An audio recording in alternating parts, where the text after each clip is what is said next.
dan lui ra ramai ka then ve hun xuan chap sunga ka chen ten min lo hoa kang sutin ka pa ne na bia thu ka hlan anga I thu thunga hian derin kan tingai lo lia hian dung cha na apang don lo loi chenu chung hian kan lai rel zenila har sat na kara po van khopui moi khi kan ta na buat sai ani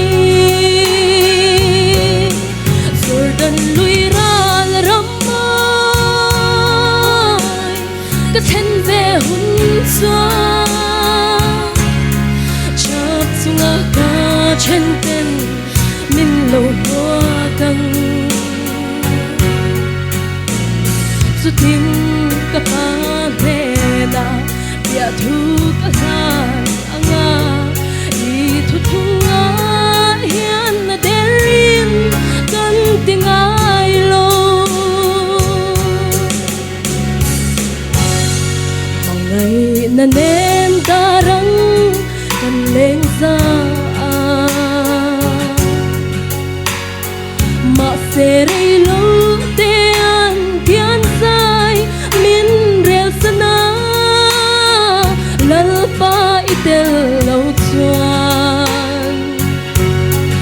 iram ta na dai theo tu hian e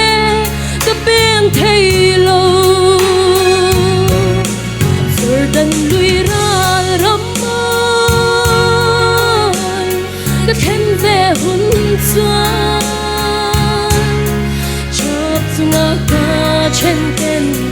min lo hoa kang sutin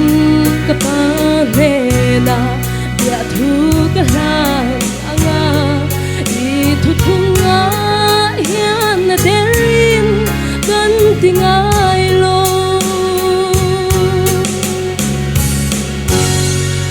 ram min tiam mangai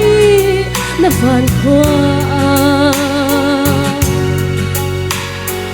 him azai vor azain kan la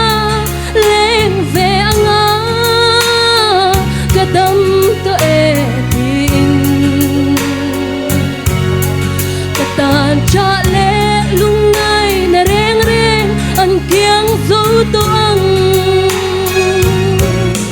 Jordan lui ral ramai ka then ve hun xuan chap sunga ka chen ten min lo hoa kang sutin ka pa ne na bia thu ka hlan anga I thu thunga hian na derin kan tinga